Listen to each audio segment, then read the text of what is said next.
আসসালামু আলাইকুম প্রিয় দর্শকবৃন্দ, কেমন আছেন? নিশ্চয়ই ভালো আছেন। আমরা আজকে আলোচনা করব বাংলাদেশের কৃষি ক্ষেত্রে সবচেয়ে ভয়ঙ্কর এবং গুরুত্বপূর্ণ বিষয়, সেটা হচ্ছে বীজ নিয়ে। সারা বিশ্বে বীজ নিয়ে অনেক ব্যাপক আলোচনা হচ্ছে এবং আমাদের দেশের মধ্যেও প্রচুর আলোচনা হচ্ছে।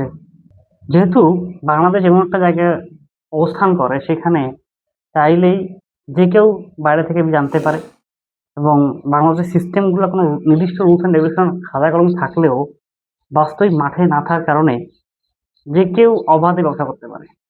এর ফলে আমার কথা হচ্ছে, এই আমদানিকৃত হাইব্রিড বীজের কারণে দেশি বীজগুলো হারাচ্ছে কিনা, আমাদের কৃষির সামনের অবস্থা কি হতে পারে, বা এই দেশগুলো হারাবে কেন, এটাকে আমরা পুনরুদ্ধার করতে পারি কিনা, বা এটা আসলে কতটা আমাদের ফলপ্রসূ হবে কিনা, এ নিয়ে অনলাইন ইউটিউব ফেসবুকে প্রচুর কথা হয়। আজকে আমরা সেই নিয়ে আলোচনার চেষ্টা করবো। তো প্রথম আসলে বীজ কাকে বলে এটা বলার চেষ্টা করি। বীজ এই সংজ্ঞাটা দুই ভাবে আছে। কৃষি বিজ্ঞানের মতে উদ্ভিদের যে কোনো একটা অংশ, সেটা বীজ বলতে যেটা আপনার ফল থেকে যেটা পাওয়া যায়, বা আটি অথবা কাণ্ড, ডালপালা বা পাতা বা রাইজোম, টিউবার, এনি অঙ্গ, মানে যে কোনো একটা অংশ যেটা নতুন করে আবার ওই গাছ তৈরি করতে পারে, তাকে বীজ বলা হয়। এটা কৃষি বিজ্ঞানের সংজ্ঞা। আবার উদ্ভিদ বিজ্ঞানের মতে বীজ হচ্ছে কোনো উদ্ভিদের ফলার পর পরিপক্ক যে ডিম্বকটা, এই পরিপক্ক ডিম্বকে বীজ বলা হয়। আমরা ইংলিশে পড়ছি এরকম, a massive ovule containing as an embryo that's called seed.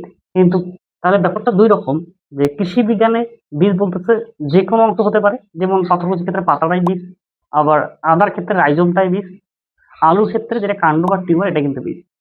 কিন্তু উদ্ভিদের মতে বীজ কিন্তু ওটা না। উদ্ভিদের বীজ হচ্ছে ফল থেকে যেটা পাওয়া যায়, কারণ যেটা আপনার পরিপক্ক ডিম্ব, ওইটা হচ্ছে বীজ। এখন আসি বীজের ধরন।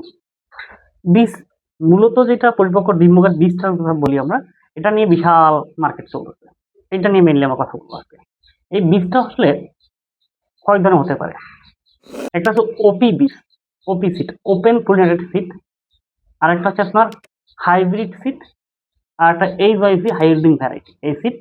আবার হচ্ছে জিএমও সিড, জিএমও হচ্ছে জেনেটিক্যালি মডিফাইড অর্গানিজম, এই সিডটা। তো অনেক ভাগ করলাম আমরা। এখন আসি ওপি সিড কাকে বলে।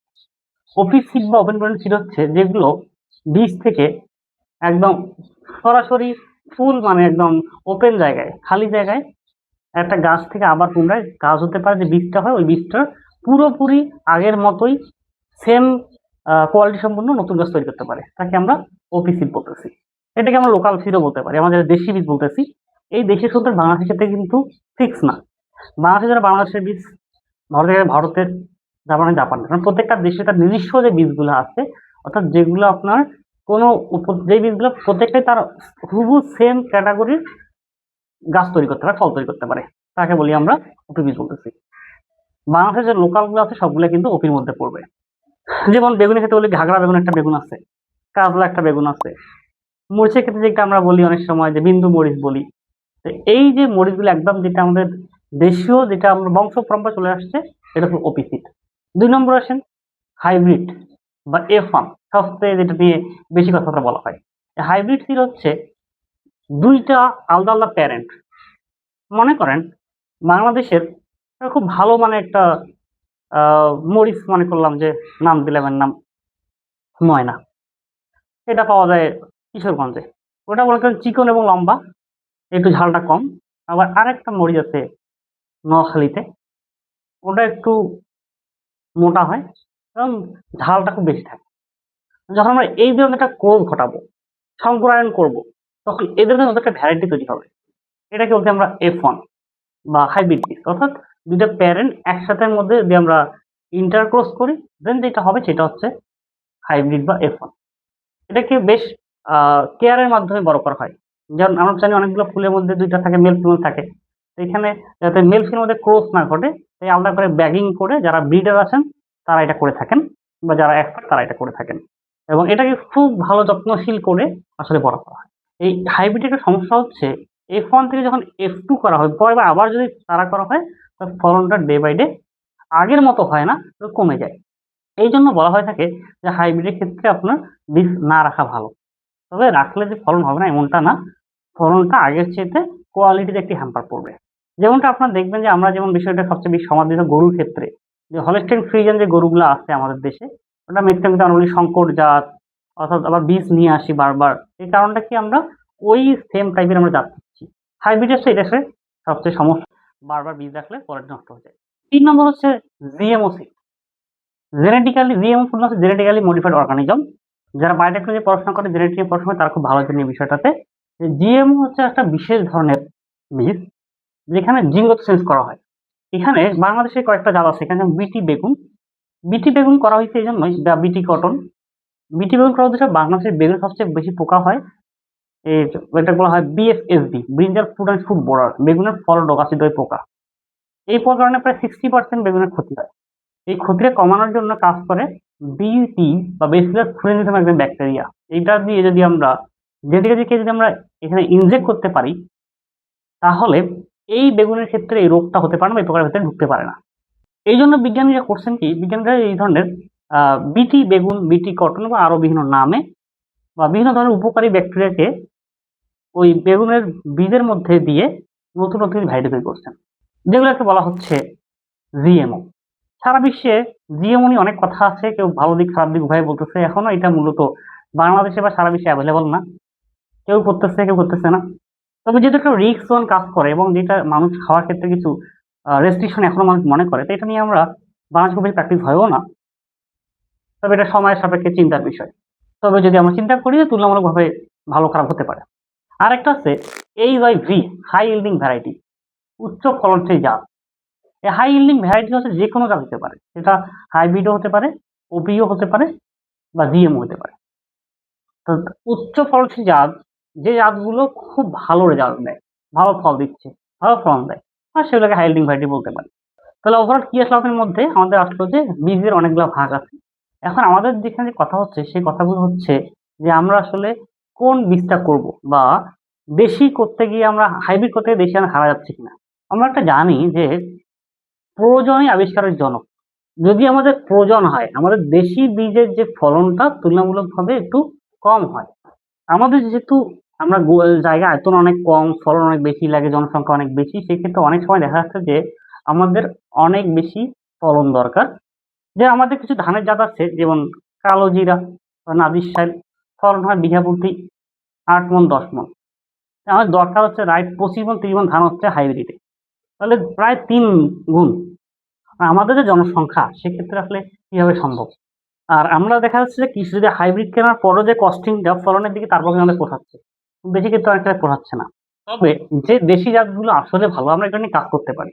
আর পুরো সারা বাংলাদেশের যে মোট জাতগুলো আছে বিভিন্ন সবজির ক্ষেত্রে বা ফসলের ক্ষেত্রে, সেগুলো নিয়ে আমাদের যে কৃষি বিজ্ঞানীরা আছেন, গবেষণা প্রতিষ্ঠানগুলো আছে, বিভিন্ন বিশ্ববিদ্যালয়গুলো আছে, এগুলো নিয়ে কাজ হতে পারে।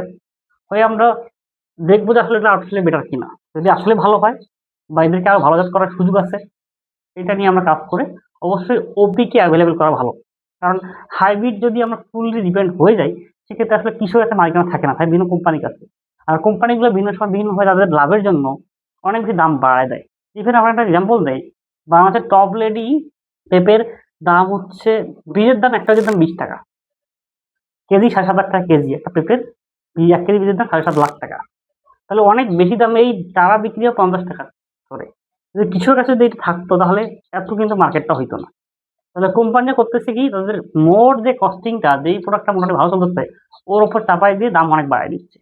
ফুলকপি একটা আছে নিনজারাম, মাসুসিড কোম্পানির, ওরা একটা বীজে মানে এত বেশি দাম, 4,37,000 টাকা বীজের কেজি।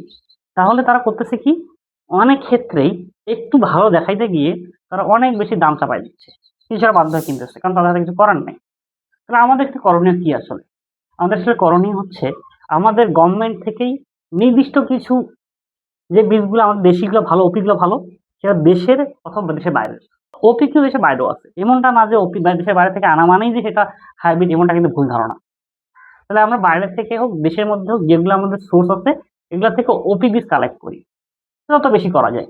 2 নম্বর, যদি হাইব্রিড আমাদের করা লাগে, যদি উচ্চ করার দরকার হয়, সেক্ষেত্রে বাংলাদেশের যে সরকারি বীজ প্রতিষ্ঠান আছে বিএডিসি, তাদের মাধ্যমে আমাকে সিলেক্টিভ ওয়ার্ল্ড ওয়াইড কালেক্ট করে, বা আমরা নিজেরা ওটাকে আরো বিভিন্নভাবে ট্রায়াল দিয়ে বা দেশের গবেষকদের নিয়ে টেকসই যোগ্য কিছু জাত তৈরি করি।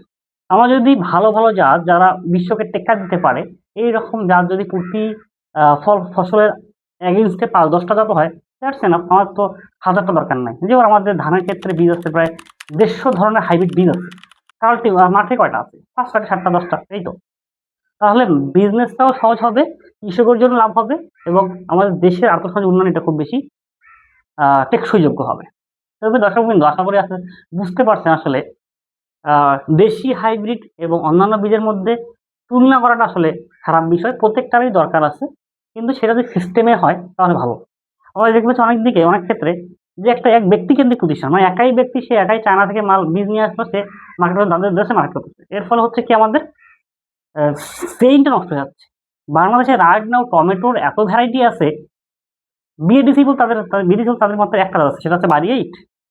অবশ্য এই এই সময়ে, অর্থাৎ এই যে বর্ষাকালীনে, কমপক্ষে 20 থেকে 30টা জাত আছে বিভিন্ন ফ্যাক্টরি প্রতিষ্ঠান আছে। যে বাংলা সারা প্রতিষ্ঠান বলতে তাদের একটা হয়ে যাচ্ছে বাড়ি 8, আর তো খবর তার কোনো নাই, জানে না তারা, ওগুলো পড়ানো হয় না। কিন্তু ঠিকই দেখেন প্রাইভেট প্রতিষ্ঠানে তারা নিয়ে আসতেছে। এর ফলে হচ্ছে কি, মার্কেটটা পুরোটা হচ্ছে আনসিকিউরেট হয়ে যাচ্ছে। একটা টেকসইযোগ্য অর্থনীতির পেছনে আমাদের কৃষির ক্ষেত্রে আমাদের একটা সিস্টেমিক কাজ করা খুব বেশি দরকার। তাই আসলে আমরা হাউতাস না করে যে দেশি বীজ হারা যাচ্ছে হাইব্রিডের কারণে, এগুলো আসলে আমাদের সিস্টেমের অবহেলা বলবো। তা আমরা কি করতে পারি? আমার ওভারঅল কথা হচ্ছে, আমাদের দেশি বীজ বা ওপি বীজ দরকার, আমার হাইব্রিড বীজও দরকার, আমার জিএমও বীজও পরিমাণে দরকার। তবে সেগুলো হোক সিস্টেমেটিক, যাতে পরস্পর গ্রাস করে না ফেলে। তো দর্শকবৃন্দ, ধন্যবাদ সবাইকে।